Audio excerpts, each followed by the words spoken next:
You have to select the best quality performers and the best mix that you possibly can put together. That spells success.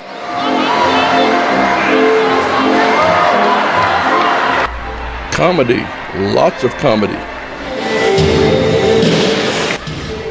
Horses at liberty. Precision juggling. Bodies straining in balance. Aerial daredevilry. Tantalizing costume changes. And the elegantly attired ringmaster's sonorous intonations. Ladies and gentlemen, children of all ages. And all under the Circus Spectacular's spacious big top at the 2019 Indiana State Fair, where rural residents mingle with city dwellers over 17 days.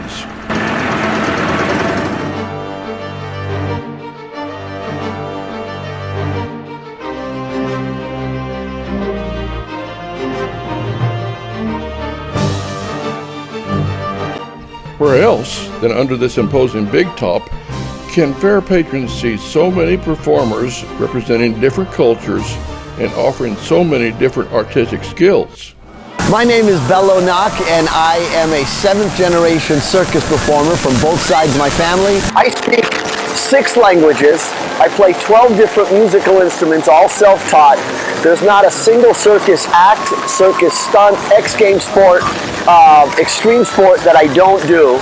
My name is Annaliese Nock. I am 23 years old and I am an 8th generation circus performer. So I've been performing for as long as I can remember.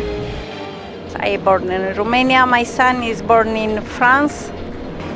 We leave Romania, I don't know, for work outside from our country. 2002 we come here. My background is I was a professional sportsman, professional athlete before. I did sports acrobatics. It's in Russia. My family is 4 generations of circus background, the Circus Vazquez. I was born in Las Vegas. My father is Mexican and my mom is Brazilian. And in a Mexican family, the tradition is that they teach you every single act in the circus. My mom is probably the very first who created the aerial and equestrian arts together. Her name is Zerbini, and yeah, I've been following in her footsteps for a while. My father, Joseph Bauer, he was an aerialist and daredevil as well. I am a first generation performer, so I was the kid in the audience at one point looking up thinking, wow, wouldn't that be so cool to do that? And just knowing that you can give that same feeling to somebody else sitting in the audience, that inspiration to get up and go do something that they've been thinking about, it's been on their mind for such a long time, and it's just that one little spark that's like, all right, let's get into this.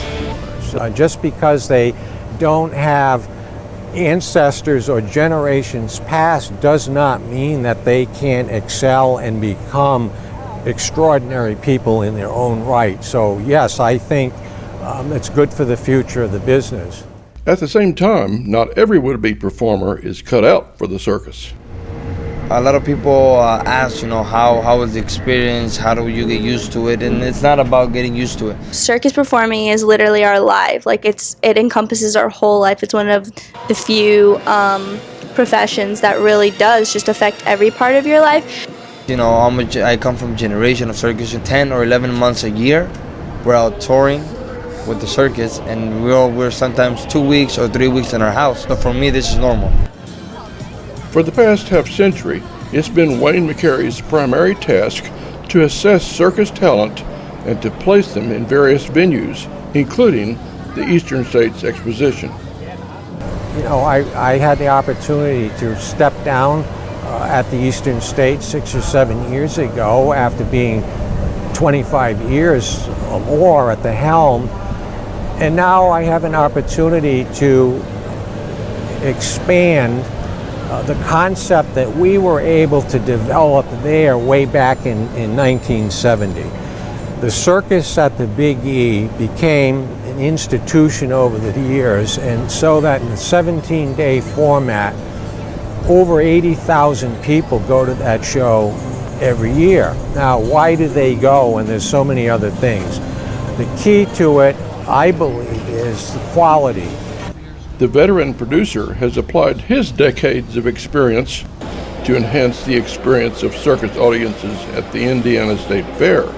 What I'm doing, I'm bringing together what I think are the best elements to end up with what you see here. Typically we do an hour straight through performance, no intermission.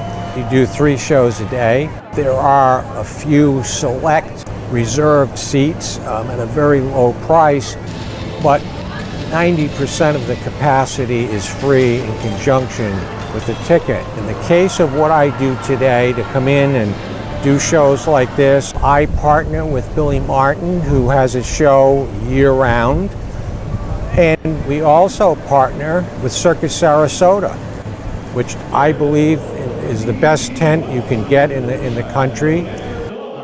It's crucial when you're taking out a quality show, a quality infrastructure that you need to produce that show.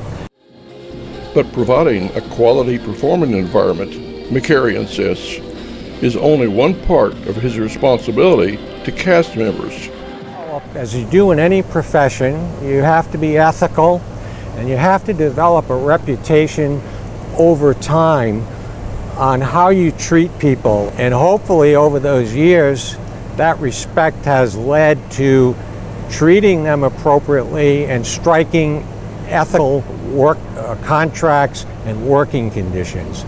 I am here for Wayne McCary on a handshake deal, not even a handshake, on a phone conversation and a text message, no contract. You can't do that with a lot of people. I do think, though, fairs offer in the future a big opportunity for circus. The fair still attracts the spectrum of the family. They're not just directed toward a segment. They're not just for kids. Without the financial backing of the Indiana Fair's management, the free fair would not have been possible.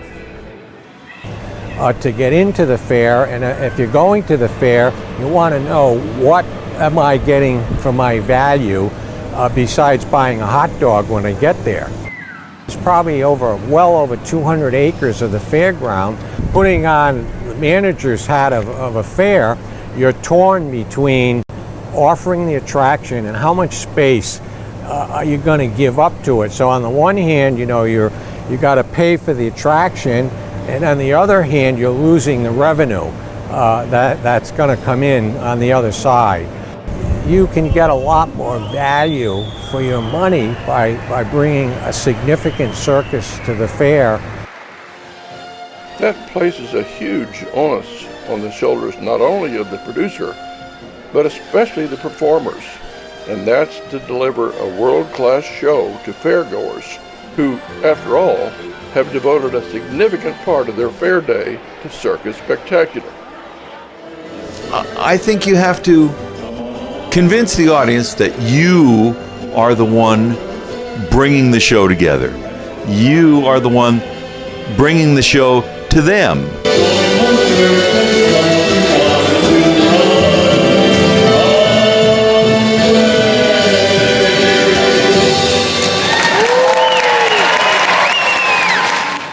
I truly feel appreciated to the public, and I have a lot of respect, and I'm very thankful that they see how hard it is.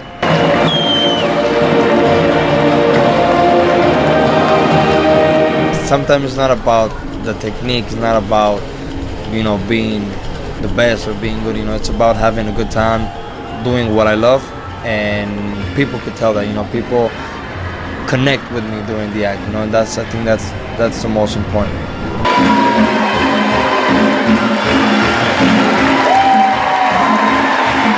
People ask me about, you know, isn't the circus dead? And I say no. You know, I'd like to be a few generations younger because there's tremendous opportunity. People still love to go to the circus in America.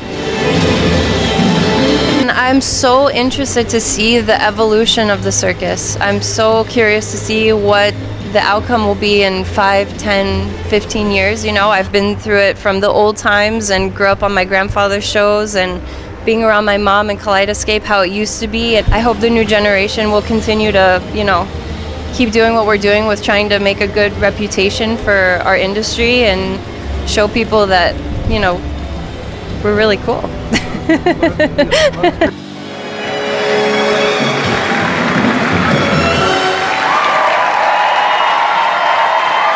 Reporting from the Indiana State Fair Circus Spectacular at Indianapolis, I'm Lane Talbot. See you down the road. May all your days be